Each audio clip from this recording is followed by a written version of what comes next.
May mensahe nga si LeBron James bago kaharapin itong team ng Denver Nuggets sa round 1 ng playoffs.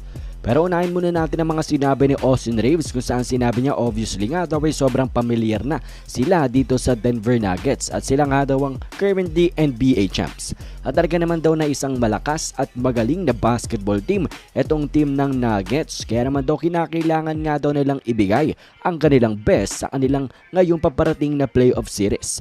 And they have to play as hard as they can nga daw and execute the game plan na meron sila at a super high level. Nang dahil ganito daw ang ginagawa ng Denver Nuggets this season, lalo na nga daw pagdating sa fourth quarter. Kumbaga dapat i-match ng Lakers ang energy ng Denver sa kanilang paglalaro at sa pag-execute ng kanilang game plan.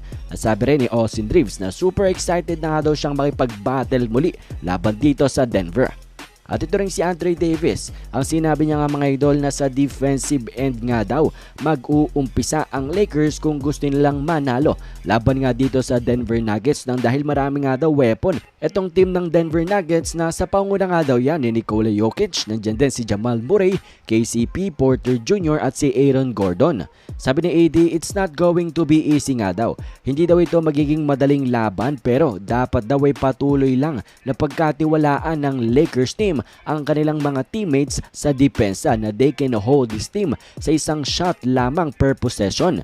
Meaning hindi dapat sila magbigay ng offensive rebound dahil hindi nga daw yan maganda laban sa Nuggets. At kung gusto daw nilang makipagsabayan dito nga sa defending NBA champions. Banggit din ni Anthony Davis na kapag daw mabilis ang pacing ng laban, mabilis ang pacing ng paglalaro ng Lakers ay nakakakuha nga daw sila ng great looks sa opensa laban nga dito sa Denver kumpara sa set defense netong ang Nuggets. And then eto na nga si LeBron James sa post-game interview niya din ay natanong nga siya about sa upcoming matchup nila against dito sa defending NBA champions. Sabi ni LeBron na talaga nga daw na they are a champion for a reason and they know how to win nga daw. Sabi nito ni LeBron James.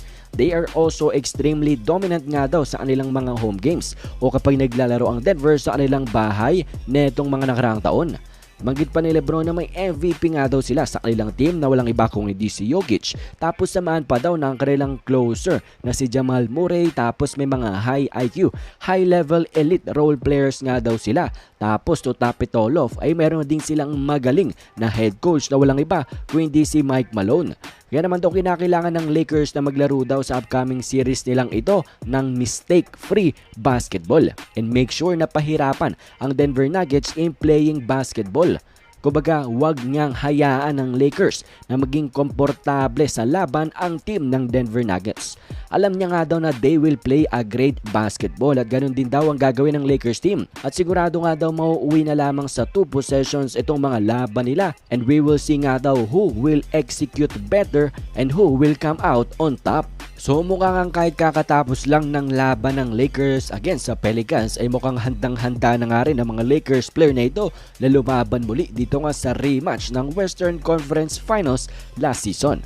Kayo ba mga idol, ano bang masasabi nyo dito? Komento nyo lamang ang inyong mga opinion.